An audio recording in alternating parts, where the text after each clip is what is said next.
So one of the biggest mistakes a YouTuber can make is having a really bad thumbnail. No matter the quality of your video, how good it could possibly be, if you have a bad thumbnail, nobody's going to click on it and tune in. Hey everybody, I'm MichaelBtheGameGenie, and in today's video, I'm going to do a little bit of a favor to my fellow home arcade content creators and basically YouTubers everywhere, and give you some tips and tricks on how to make better YouTube thumbnails that will get you more clicks right off the bat.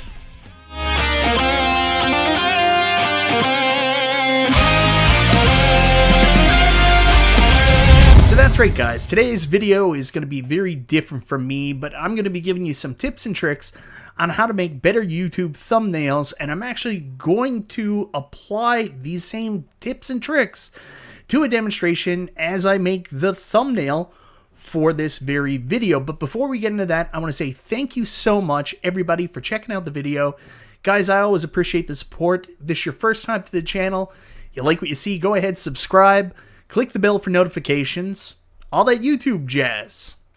Now to preface this guys, I'm not a graphic artist. Everything I'm doing here is really self-taught. And I'm kind of computer illiterate. So really anything I'm going to show you today is basically something anybody can do. At least that's what I think. On top of that, I'm not some super successful YouTube channel.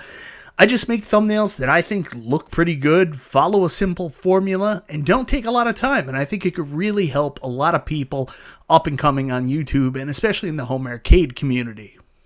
So the first tip or trick or lesson I'm going to tell you is to take inspiration from other YouTubers. So here I'm taking a look at Cool Toy, who's one of my favorite people on YouTube, one of my favorite creators.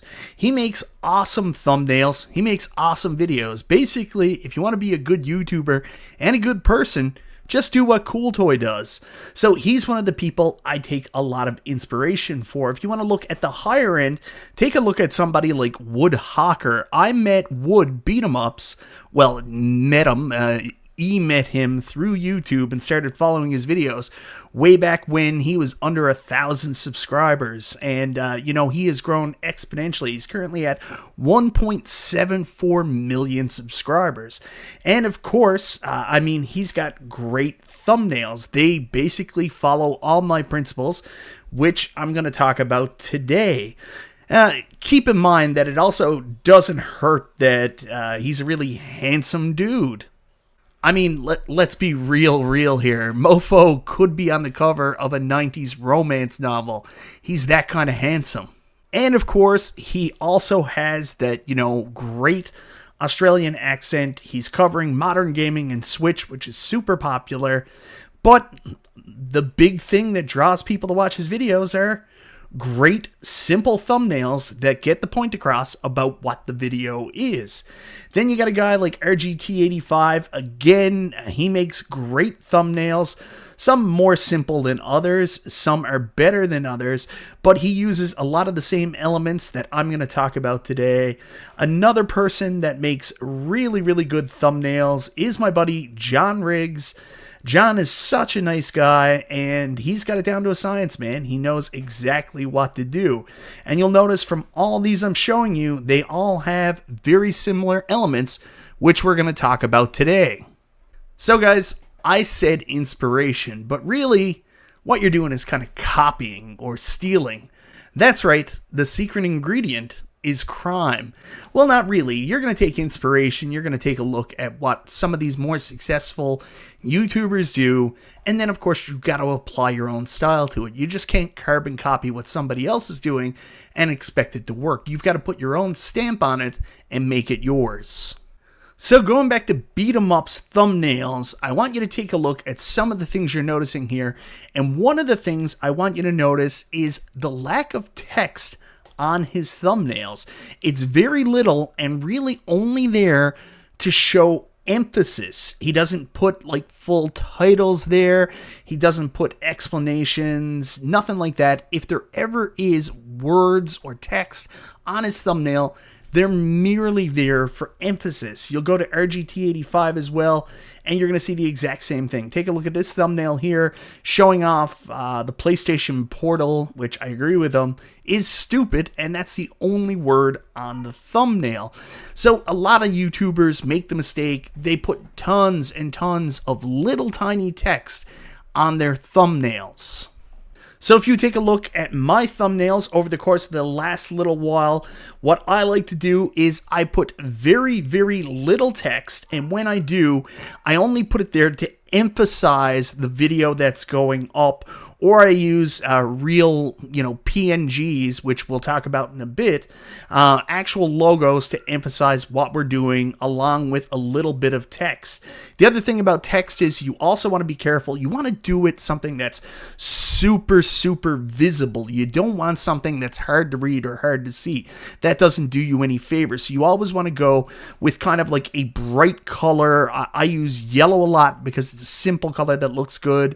White is also really good to use, and I've even used green, and sometimes you can use gradients. That helps a lot as well. So I can't remember if I've said this just yet, but if anybody's ever done business school or any kind of presentation course, you'll learn about using PowerPoint.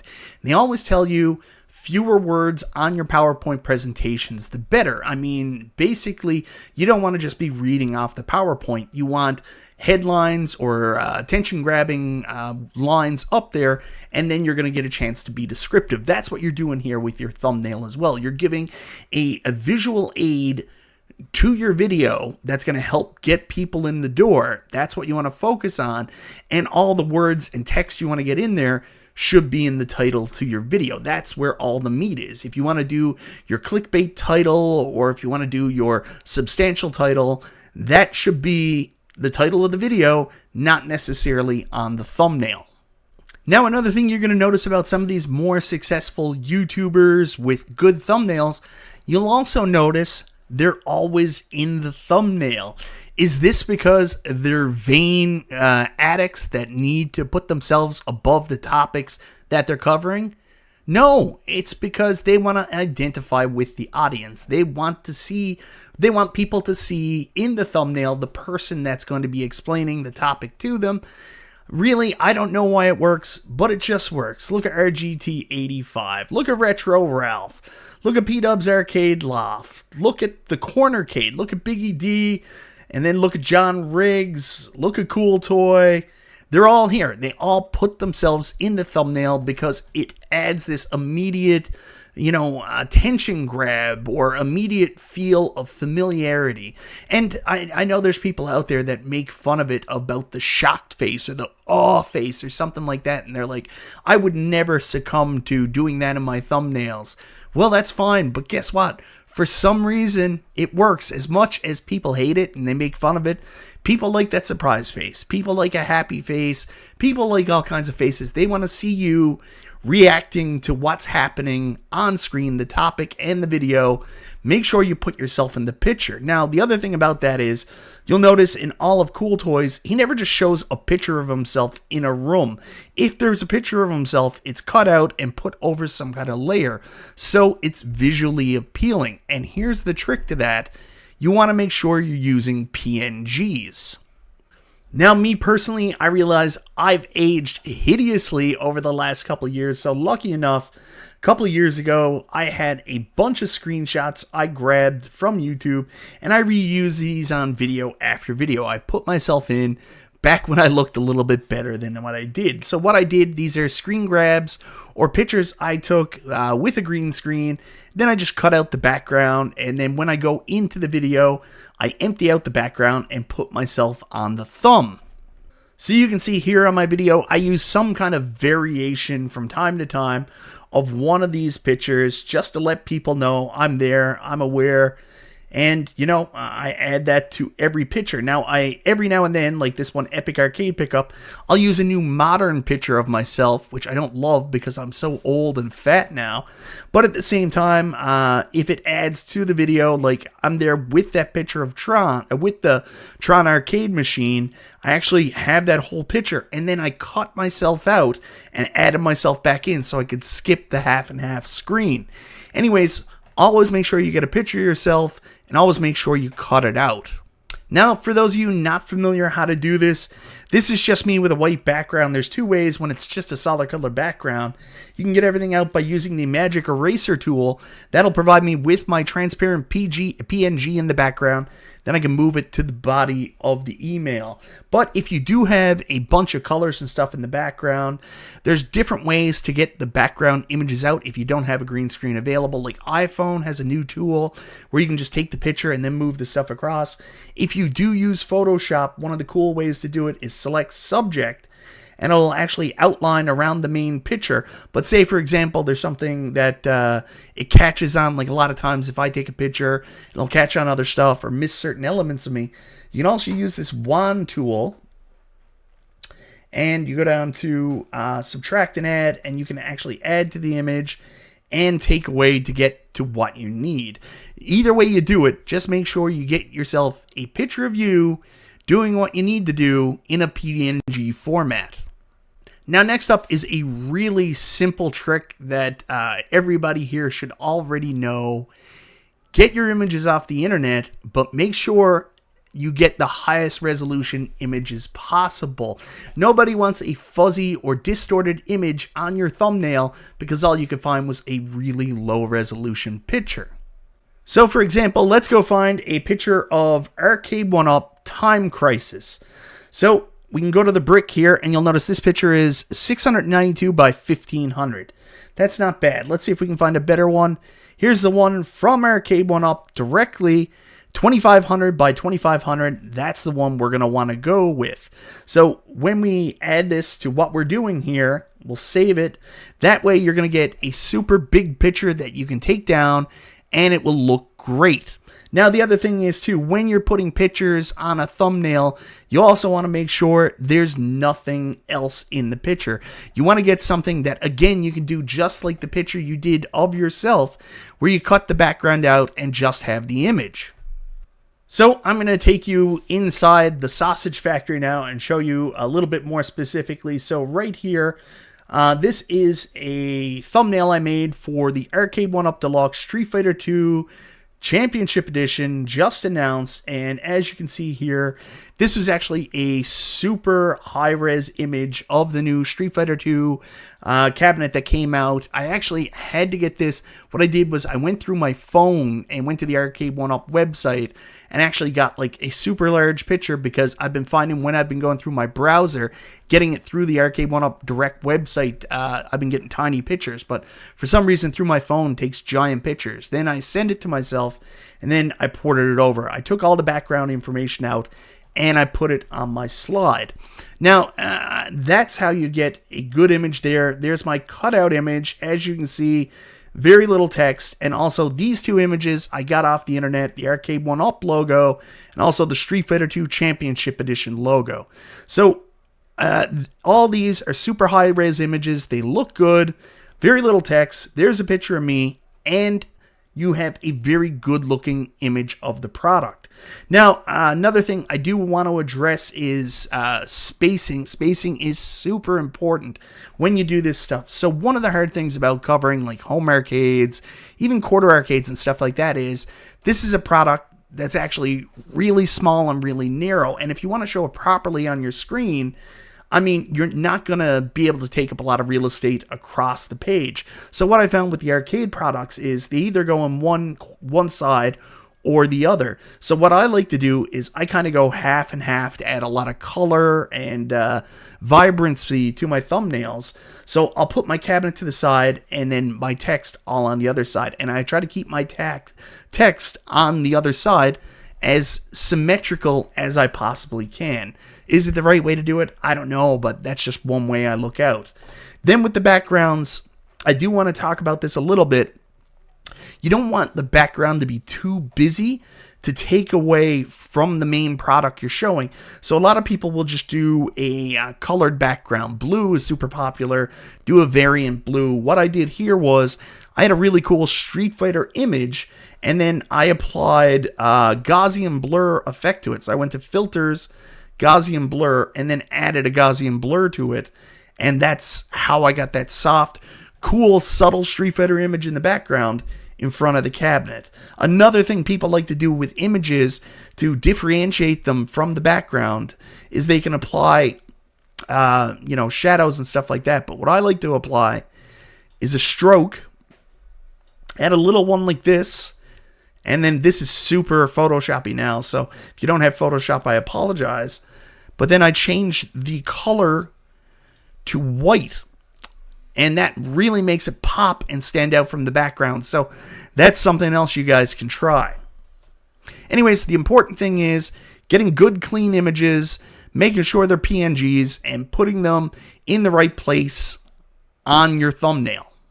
Now, the last thing I want to talk to you guys about is don't be afraid to be colorful, creative, and do fun stuff when you're doing your thumbnails. Like, I love creation. It's one of the things that makes me really excited. So I love doing stuff like this. And one of the people to look out for is Doug. You can take a look. All his thumbnails have great, interesting colors for his text. They have cool, vibrant colors in the background. Don't be afraid to use light colors like yellow. Use interesting colors like this pink, peach to purple combination, blue to purple here. All this stuff really grabs attention. There's a green to yellow gradient there that he used. That's the kind of stuff you should pay attention to. Again, just follow what Cool Toy does. He's an expert at this. He's a professional. So Cool Toy is a great example of that. I try to do a little bit of it myself. I mainly stick with yellow because yellow is a really cool color. I like blue and purple. You can see my branding down the side. I have a blue to purple transition. Fun fact, that's actually taken from Guns N' Roses' Use Your Illusion 2. So that's why I use it. But every now and then, I like to throw some more brighter colors in there. They're just visually appealing, and they're going to grab people's eyes. Anyways, guys, with all of that out of the way, it's easy enough for me to say, go out into the world, do what you're going to do. But I figured the best way to do this would be to make a thumbnail actually for this video together and show you basically the tricks of the trade, what I'm just talking about, show you how the sausage is made directly. And that's what I'm going to do right now. Let's make a thumbnail for this video. So guys, I will be blatant with you. One of the quickest and easiest ways to save time is to basically have templates for thumbnails you've used in the past. And if you want to do something that's similar with spacing and stuff like that, just reuse your own old thumbnail, use the elements from it, steal elements from other one, and add them to what you're doing now. There's nothing wrong with, creating similar thumbnails. It'll almost seem like a branding on your part. Anyways, that's what I do. What I'm going to do here is I'm going to go back to this thumbnail I used here for the Act Games Bit LCD. When it opens up, let me actually move this over here, add this to screen, and let's take this stuff out and build our new thumbnail. So one of the things you can see here, this is a real picture, but I'll show you a trick of the trade here. I actually did a second scan of this and moved this cabinet over. So instead of it just being the picture then cut off like it was originally, I could actually just add this element and move it over to this side. It just makes it look a lot better. It's hidden features like that that'll give you that extra something, to your thumbnails.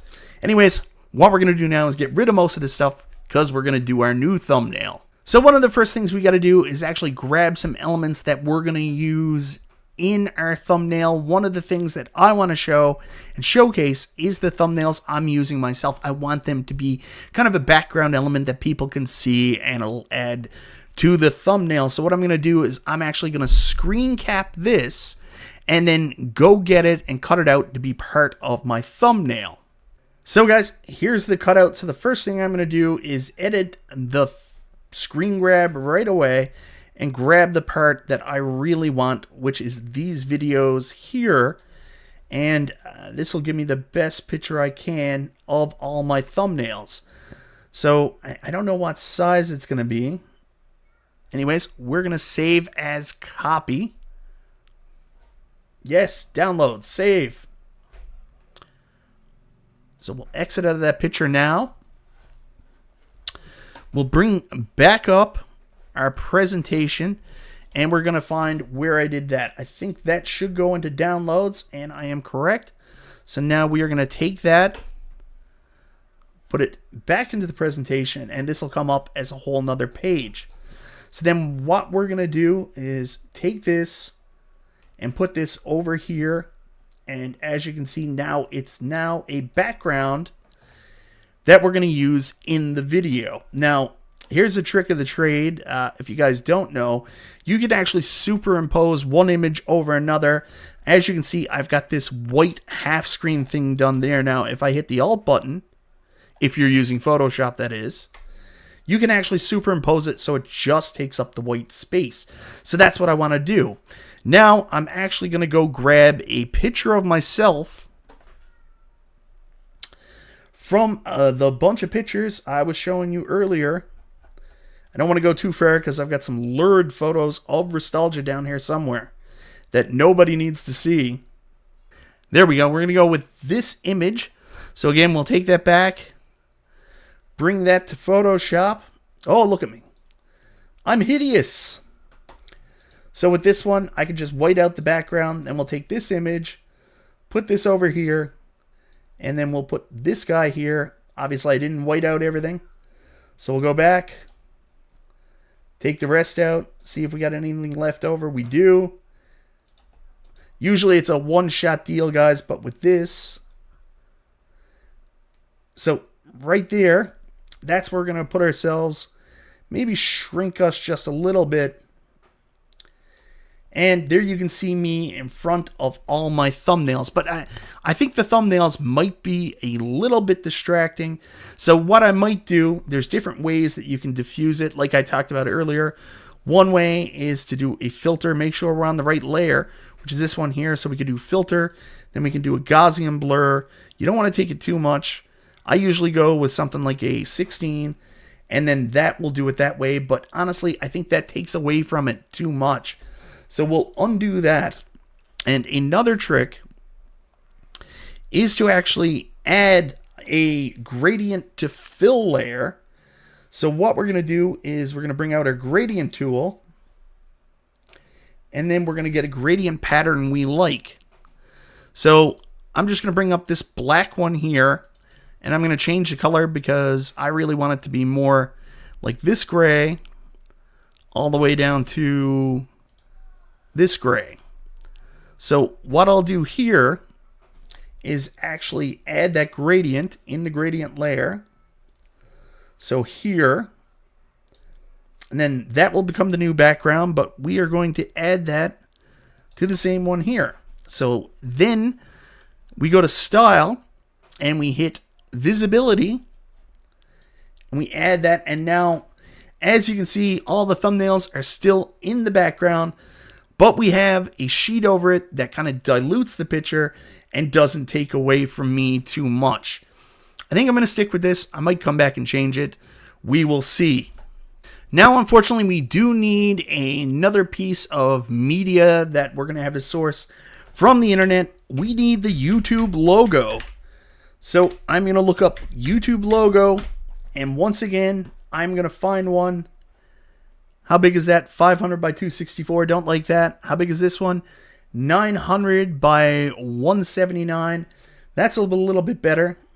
YouTube. See if we can find a better one. How big are you? 900 by 280. I don't like you, friend. Again, we're looking for a really good one. Honestly, I think this might be the winner. 800 by 179. How big were you again? This one was 909 by 280. That's Shutterstock. We don't need to use that. Those guys will come after you. Anyways, you want to find the biggest YouTube logo you can that's not copyright owned. I'm just going to go back up and get the first one. I was pretty happy with that one. So that's here. YouTube Red. So let's copy this. Save image as PNG image. That's what I'm talking about. Then we're going to go to our download folder. All right, so now that we got our YouTube logo we want to use for our video, you can notice it says a transparent PNG when I downloaded it, but there's all this shit in the background. So you can just take that out, hit your tolerance up pretty high, And then boom, take all that stuff out of there and you're good to go with your logo. Now let's see how this fits on our video. Please don't be small. Boom, there it is. So what we're going to do is we are going to write new text to say better YouTube thumbnails. That's what I want the text to be. And we are also going to take out this background here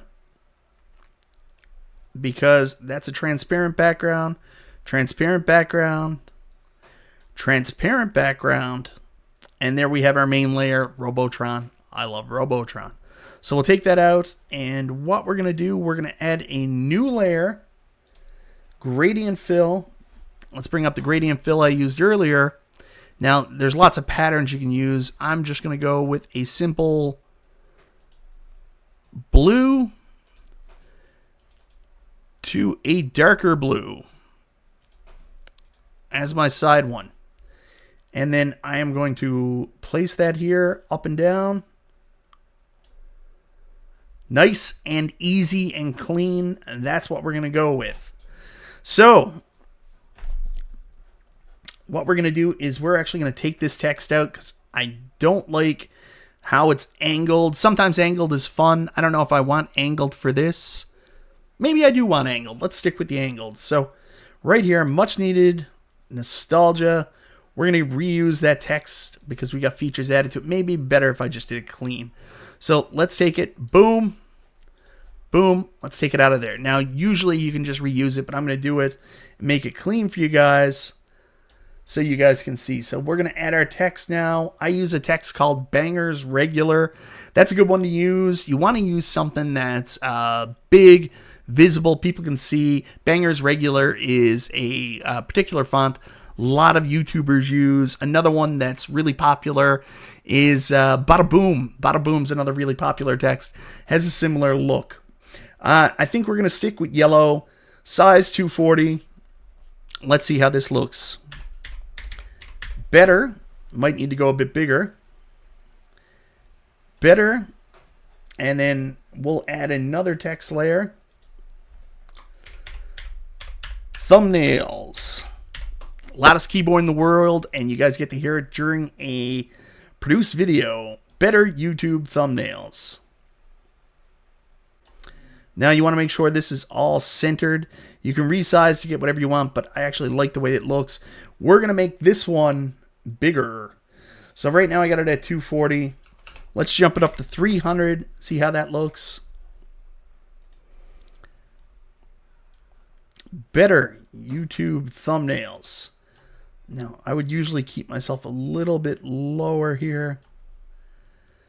So we'll move that here. Better YouTube thumbnails. Now, I think I could actually even go bigger here. I will go 320. Because you want to make sure... Well, let's try 330.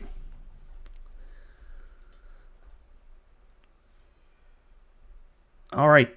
We're going to stick with that for now. I would like it to be a bit bigger, but what are you going to do? All right. So now let's apply some styles to this. Again, like I was telling you earlier, you want to add a stroke layer to it. Better. I don't know if I like that. Let's go really thick. Yeah, there we go. Better YouTube thumbnails.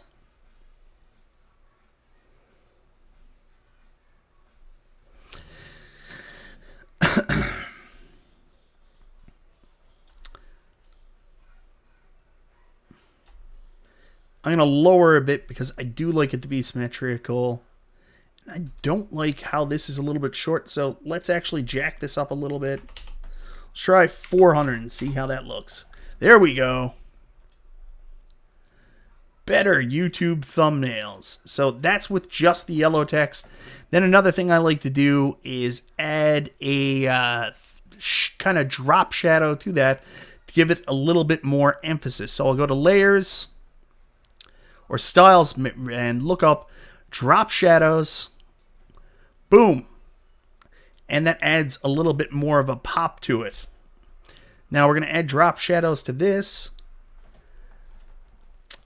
I don't love that one though. The drop shadow doesn't really work well on that. what I might do with that one is sometimes I add like a layer behind it or something to add onto it. I don't know if I'm going to do that. What I can do is, if you don't like the way things look, let's go back. We'll take the thumbnail off it, and then you can actually do different things. Like another style, it's called an outer glow, where I can add a simple outer glow to this. Then I'm going to go back to the layer. Oh, no. Here we go. Cancel this. Go back to the layer. Oh, why is this not working? I want to go into the FX, and then we're going to change the color of the outer glow to white. And then we'll increase the size a little bit. And that'll give it more of a appearance back against the black. That's one option. Another option is, if you're using a logo that doesn't show up very well, is to actually draw a shape behind it. So we're actually going to draw a white box to emphasize the YouTube here, and then make sure that it is coming out here and that it actually looks good. So that's another option if you want to stick with that. So this could just be a box. I don't know if I love that though, because it doesn't look great. I think I'm going to stick with, get rid of the box and stick with the outer glow for that one. Better YouTube thumbnails. And I'm going to add another word because I think this is missing something. So let's add more text. A really quick trick is to actually duplicate a layer. Take this down.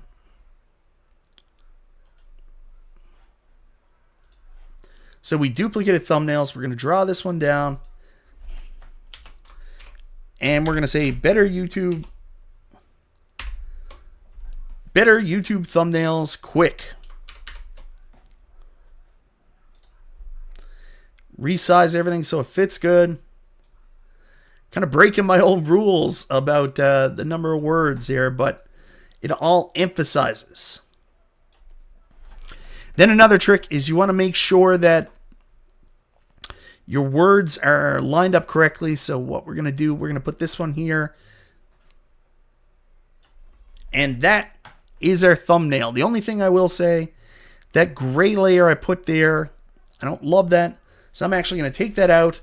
And there you go. There's your thumbnail. I ended up adding more words than I intended to, but I think it actually does add a lot of a good element to it.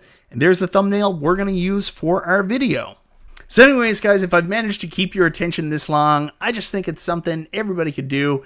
Just, take some of these hints, apply it to your own work. Doesn't matter if you use Photoshop or if you're using Canva or any other tool to make thumbnails.